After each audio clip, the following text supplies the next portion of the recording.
হলিউডের অন্যতম মর্যাদাপূর্ণ পুরস্কার গোল্ডেন গ্লোবকে ঘিরে শুরু হয়েছে নতুন আইনি লড়াই। প্রাক্তন মালিকদের অভিযোগ, পরিকল্পিত ষড়যন্ত্রের মাধ্যমে কম দামে দখল করা হয়েছে এই ঐতিহ্যবাহী পুরস্কারের মালিকানা। মামলায় উঠেছে প্রতারণা, একচেটিয়া ব্যবসা এবং হলিউডে প্রভাব বিস্তারের মতো গুরুতর অভিযোগ। হলিউডের অন্যতম মর্যাদাপূর্ণ পুরস্কার গোল্ডেন গ্লোব অ্যাওয়ার্ডসকে ঘিরে নতুন করে আইনি বিতর্কের সৃষ্টি হয়েছে। প্রায় ৮ দশক ধরে এই পুরস্কারের মালিক ও আয়োজক ছিল হলিউড ফরেন প্রেস অ্যাসোসিয়েশন।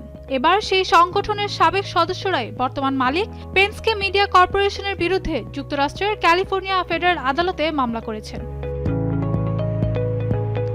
মামলায় অভিযোগ করা হয়েছে, পেনস্কে মিডিয়ার মালিক জে পেনস্কে এবং সংশ্লিষ্ট পক্ষগুলো পরিকল্পিতভাবে গোল্ডেন গ্লোবের ভাবমূর্তি ক্ষতিগ্রস্ত করে এর বাজার মূল্য কমিয়ে আনে। এরপর কম দামে পুরস্কারটির মালিকানা অধিগ্রহণ করা হয়। অভিযোগে আরও বলা হয়েছে, এই পুরো প্রক্রিয়ার লক্ষ্য ছিল হলিউডের বিনোদন সংবাদ, পুরস্কার আয়োজন এবং বিজ্ঞাপন বাজারে একচেটিয়া নিয়ন্ত্রণ প্রতিষ্ঠা করা। তাদের দাবি, ২০২৩ সালের অধিগ্রহণ চুক্তির সময় পেনস্কের সম্পৃক্ততার তথ্য ইচ্ছাকৃতভাবে গোপন রাখা হয়েছিল। একই সঙ্গে HFP এর সদস্যদের আজীবন ভোটাধিকার, গোল্ডেন গ্লোব অনুষ্ঠানের টিকিট এবং অন্যান্য সুবিধার প্রতিশ্রুতি দেওয়া হলেও পরে সে সকল শর্ত বাস্তবায়ন করা হয়নি। তবে সব অভিযোগ অস্বীকার করেছেন গোল্ডেন গ্লোবের বর্তমান কর্তৃপক্ষ।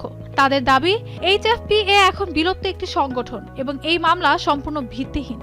বরং তারা অভিযোগ করেছে, সাবেক সদস্যরা ব্যক্তিগত সুবিধা আদায়ের জন্য এই আইনি পদক্ষেপ নিয়েছেন।